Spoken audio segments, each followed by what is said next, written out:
Thiaw vraiment c'était l'erreur de trop quoi. Pape may na la seconde chance mais tu l'as pas saisi. Pape très franchement tu as montré tes limites wan nga ne ñu ne équipe bi daf la dépassé wan nga ne ñu ne dafa des wan nga ne amagoo niveau coupe du monde. Pape da nga ñëw contre la Norvège contre France nga def ay erreur ñu dóor ñu yàlla dimbali ñu ressuscité génn meilleur troisième sénégalais yëpp di kaas li war a football nga ñëw teg li nga xam ne moom moo war a kii mais à 5 minutes de la match de la fin du match nga wane que ni sa waay amoo niveau amoo expérience au niveau maanaam niveau bi dafa des mënagoo léegi nag faudra nga démissionner wala gars yi daaxle mais je pense que ni on va plus continuer avec toi on te sera éternellement reconnaissant ci kan bi ñu jël mais Pape demal nga jàngiwaat dafa des lu bari. Pape match bi à 5 minutes de la fin ku ma waxuma la man de mais xale bu ndaw wala jigéen sax boo ko joxoon mu yeggale match bi Pape c'est le match le plus maîtrisé on a fait le match qu'il fallait match boo xëy da nga ko maîtriser Belgique pare nañ ci match bi De Bruyne Kevin génn Doku génn na lépp génn na lan moo def Pape Gueye mooy génn bi Pape Gueye génnee Habib Diarra du génn Pape Gueye bi mu génnee Pape Matar ngeen ko wala Bara Sapoko ko loolu mooy changement pour l'équilibre de l'équipe Iliman Ndiaye du génn Sadio Mané mooy génn nga dugal Ibrahima Mbaye wala Assane Thiaw ñaari changement la équipe bi soxla woon mais def changement pour récompenser nit ak bëgg lu neex nit c'est le haut niveau les erreurs se payent cash man moom depuis la publication de la liste laa d'accord la yow ba nga génnee liste lan la Pape li su coloré nga def te li koy confirmer mooy nga yóbbu ay défenseurs centraux à part Niakhaté defoo ci kenn confiance nga wàcce Pathé Ciss mi nga xam ne milieu de terrain la di ko football ak central loolu mooy justifier que ni sa liste bi nga yóbbu baaxul joueurs yi nga yóbbu am nañu ci amul niveau équipe nationale bu Sénégal ñu jëm ci lu mel ni coupe du monde di am 4 ans par 4 ans non très franchement Pape li nga def ça s'appelle faute professionnelle que c'était la faute de trop c'était l'erreur de trop maintenant basta quoi delloo ñu suñu équipe très franchement. Pape xam naa ne da nga ñuy delloo suñu équipe loolu moom c'est sûr da nga ñuy delloo suñu équipe da ngay démissionner sinon dañ lay dàq mais conseil bi nga xam ne dama la koy jox mooy football et les sentiments ça rime pas football ak émotion ça rime pas xamal ni tamit dans le haut niveau les erreurs se payent cash mais aussi tamit football amul intouchable ay kii cadre la wala kii mooy kii du génn wala changement yoo xam ne da nga koy def rek pour xool lu neex kenn wala lu neex ma Samba wala lu neex ma Demba changement yoo da nga koy def pour récompenser di sélectionner jour pour remercier ko wala changement programmé foo ko def ci football def ci feeñ dañuy delloo suñu équipe nag mais compatriote nga sénégalais nga dañ lay ñaanal le meilleur parce que mën nga yor beneen équipe mën nga gën a progresser wala nga yor benn club loolu laa lay ñaanal très franchement parce que wan nga nu ñu yow amoo niveau yor suñu équipe nationale très franchement léegi nag loolu ma la yokkal bàyyi ci xel le football et les sentiments ça rime pas football amul intouchable lu tax Sadio Mané du génn Pape Thiaw Habib Diarra ak Pape Gueye ñi ngi ci terrain bi di ko gérer boo ci génnee nga Pape Gueye bu laal Habib Diarra bi nga laalee Habib Diarra ak Iliman Ndiaye lañ perte fikiru match bi nga war a génne Sadio Mané bàyyi ko terrain bi en un contre mënul dara nga bàyyi ba jaaxle génne Gana Gueye ak Sadio Mané tey la booyu ndaw yi fan la ñuy gagné booy di sombre physique mentalement football dafa am yoon Pape Sénégalais yëpp dañoo am dëgg sa kaw ba nga defee liste lan la liste coloré la non convocation de Malang Sarr tegoo ko fenn jël ay joueurs yoo xam ne yow sax yow xam nga ni ñu doo leen football xoolal sa ligne défensive bi xoolal sa trio d'attaque bi am na ay joueurs yoo xam ne yow mii xam nga ne yaakaaroo si ñoom léegi lu tax nga convoqué leen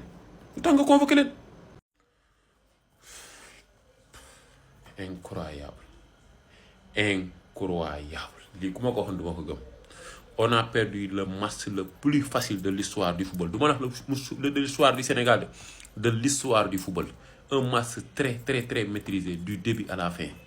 mais benn simple erreur bu Pape Thiaw def ci ay changement il nous a coûté cher à chaque fois ma wax leen ko la coupe du monde c'est le très haut niveau le haut niveau a ses propres exigences et puis les erreurs ça paye casse un match de football dure 90 minutes malheureusement pour nous bukki bi matt équipe africaine yëpp moo ñu matt muy relâchement fin temps nan la mën a équipe champion d'Afrique mën a mënee équipe 2-0 ba 85e minute 5 minutes gars yi 5 putain de minutes nga perte ci sa match c'est incroyable il faut être le Sénégal pour le faire mais malheureusement pour nous on a raté notre compétition depuis la sélection de la liste une bonne compétition commence par une bonne sélection football et les sentiments ça rime pas malheureusement suñ compétition changement moo ko yàq Pape Thiaw teg na 11 bu leer nañ bu ñëpp doon laaj mais c'est le haut niveau les erreurs se payent cash erreur yi mu def ci changement moo ñu rey xam ngeen bu baax li ma leen di wax à chaque fois lii laay wax ñu bari duñ d'accord ak man football amul sentiment amul émotion boo ko ci dugalee day feeñ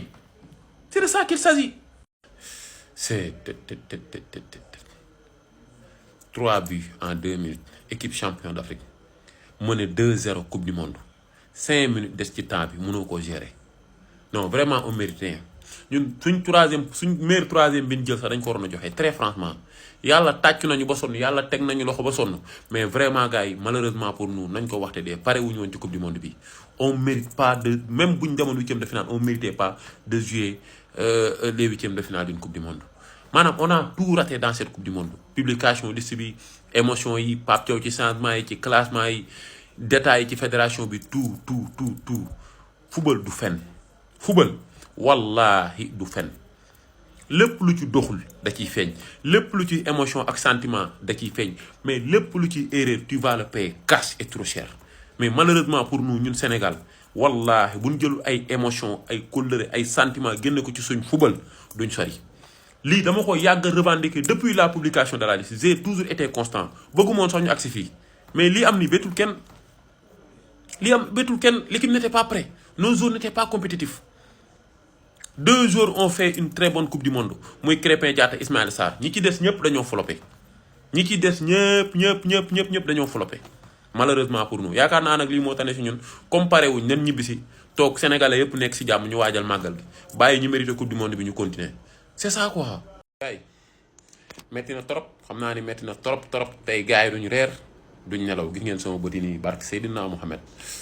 mais nan ñibbisi toog quoi ñëpp nekk si jàmm moo gën parce que pare wuñ l'équipe n'était pas prêt gars yi c'est pas facile à dire c'est pas facile à entendre mais l'équipe n'était pas prête maanaam ñun pare wuñ woon ci coupe du monde bi pare wuñ depuis la liste nag non seulement Pape Thiaw convoqué wu ñu war a convoqué joueurs yi compétitif sentiment bari na ci colère bari na ci non ba pare y a trop de joueurs yoo nga xam ne vraiment il mérite pas de porter le maillot de l'équipe nationale du Sénégal waruñu dem coupe du monde du ay caaxaan coupe du monde wallahi du ay caaxaan chaque jour ma wax ko ñu bëri naa waaj daa bëri wax waaj ñit vidéo yi c'est parce que dama doon alerter à chaque fois coupe du monde du ay caaxaan coupe du monde du coupe d'Afrique coupe du monde bépp erreur boo def tu le payes cher erreur boo def tu es mort concentration de la première à la 90e minute beneen bi stop mental amuñu ko Pape Thiaw niveau bi daf ko dépassé Pape Thiaw amul niveau yor équipe bi très franchement jëlal nañu CAN on lui sera éternellement reconnaissant mais très franchement Pape sa waay na démissionné wala ñu jël suñu équipe ñu jël ko jox ko tubaab bu fi kenn waxaat ay génération 2002 cadre ak affaire yooyu nañ jël suñu équipe ñu jox ko tubaab boo xam ne lijjantiwul kii mooy Massamba wala kii mooy Mademba méritocratie lay dem muy mag muy xale ku mérite football ku mérite football toog coupe du monde bi moom on l'a raté depuis la liste une bonne compétition commence par une bonne sélection léegi nag faudra faire table rase metti na trop mais nañ xam ne coupe du monde bi pare wuñ woon ñu muñ xaar yeneen échéance yi moo gën quoi très franchement wallahi gars yi man awma lu ma metti de dama rus wallahi on est la honte de l'Afrique ñun dafa gënoon sax ñu bañoon a génn meilleur troisième wallahi ñibbi si jël suñu place jox ko keneen ku ko mérité parce que xam naa ni parmi meilleur troisième yooyu ñu éliminé am na say équipe yoo xam ne bu ñu leen joxoon suñu place bu ñu demee ñu def mieux que nous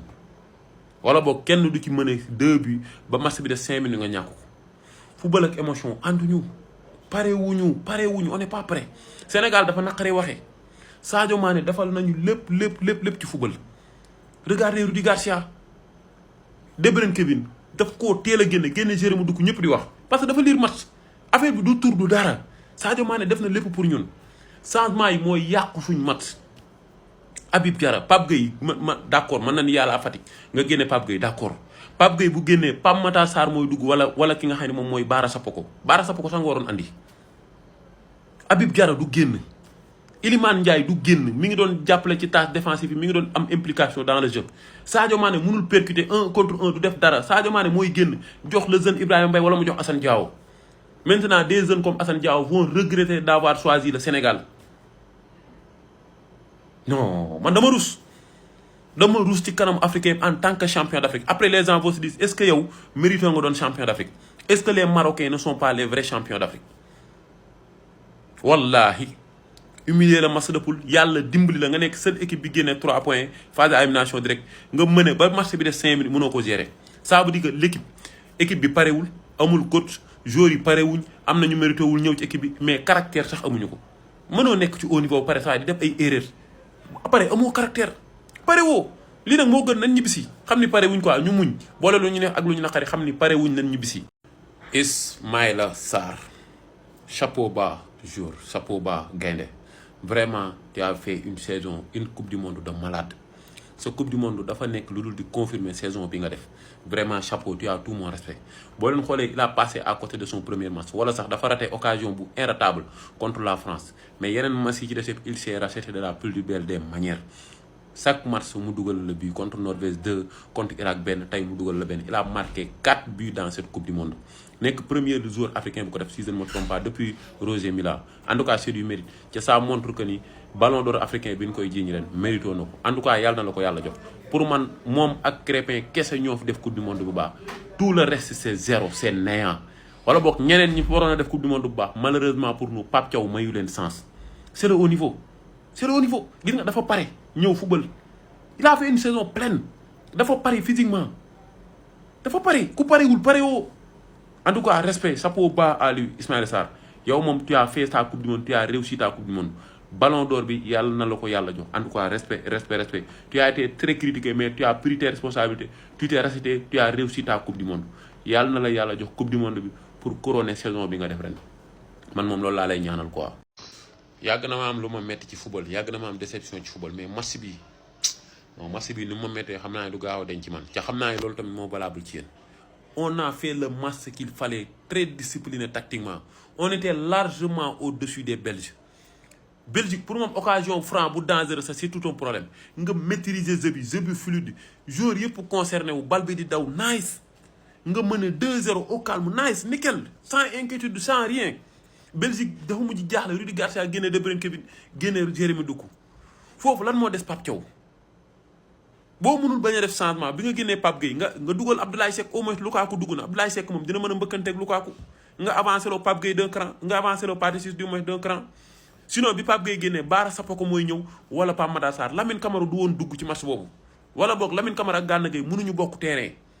Lamine Camara a fait une très mauvaise entrée Sadio Mané dafa waroon a génn waroon a bàyyi ba carte gi compliqué ngay dugal booy di génne Sadio Mané di jël booy di leen tayle booy du moment bi nga leen di dugal bal bi di teel lu ma rajax match bi c'est déjà perdu c'est déjà cuit foofu nga soxla expérience foofu noonu waroo woon sax génne ñoom Sadio Mané foofu nga leen waroon a bàyyi comme te génne woon fi nga leen waroon a génne foofu da nga leen waroon a bàyyi parce que booy yi ngay dugal dañuy sombre équipe nga mën a 2-0 ñu jël si la waaye loolu xale bu ndaw daa attan boobu niveau boobu pression booy dañu ko attan nga jël booy yi saraxe leen match bi boo ko joxoon ki gën a ndaw wala ki gën a nul ci àdduna daf koy gagné nice Belgique il était inexistant ñoo ko mën fuuf perte match bi te yaakaar naa loolu moom métti sénégalais moom match bi défaite bi moom Pape non cicatrice la ça va rester très longtemps dans nos mémoires défaite bu méttee une défaite très amère bu doon dañ la mën gagner la sax garaawul mais match boo xam ne yaa ko moom rien de difficile très facile tu la gagnes au calme tu passes à autre chose nga perte ko comme ça ci ay détails non. Cette sortie de Mori Diaw aussi tamit c'est la goutte d'eau qui a fait déborder le vase. Cette sortie un gardien professionnel Mori Diaw a fait un match correct mais man boo leen gisee samay 11 probable fu ma ko daan joxe dama à l'absence de Edouard Mendy Yvan Diouf laa doon choisir ce n'est pas parce que vraiment Mori Diaw xamul dara de mais Yvan moo gën a rassurant ca Mori Diaw lii ay défaut am la sortie hasardeuse moom balu kaw mënu kaa muñ day génn ca du assurer ay génnam gardien sa waay fooy génne bal aérien ñun ñu nekkul ay gardien sax xam nañ ni da nga war a am assurance que ni yow yaay boxe bal bi da nga koy jàpp sinon taxawal say camp d'autant plus que say défenseurs yëpp ñu ngi dem au duel waa ji nekkul en position libre ba nga xam ne day dugal bal bi nga génn sortie hasardeuse kii boo taxawoon say camp da nga koy jàpp facilement mais c'est le haut niveau toute erreur commise se paye casse erreur boo def tu es mort le haut niveau ne rigole pas lii tamit c'est une grosse erreur lii moo tax fallait mettre Yvan Diouf à la place de Edouard Mendy mais comme ñun moom émotion sentiment moo ñu sonal pour ñun Samba bu jiitoo Pathé rek ci benn mbir rek Samba moom même bu ko Pathé mënee sax Samba moom mooy titulaire wala Samba bu magee Pathé lépp lu ñuy def Pathé Samba moom moo koy yor lépp lu ñàkk émotion couleur rek sentiment moo ñu ko xañ lii c'est une erreur grosse erreur te xam nga ni ça pardonne pas dans la coupe du monde ça pardonne pas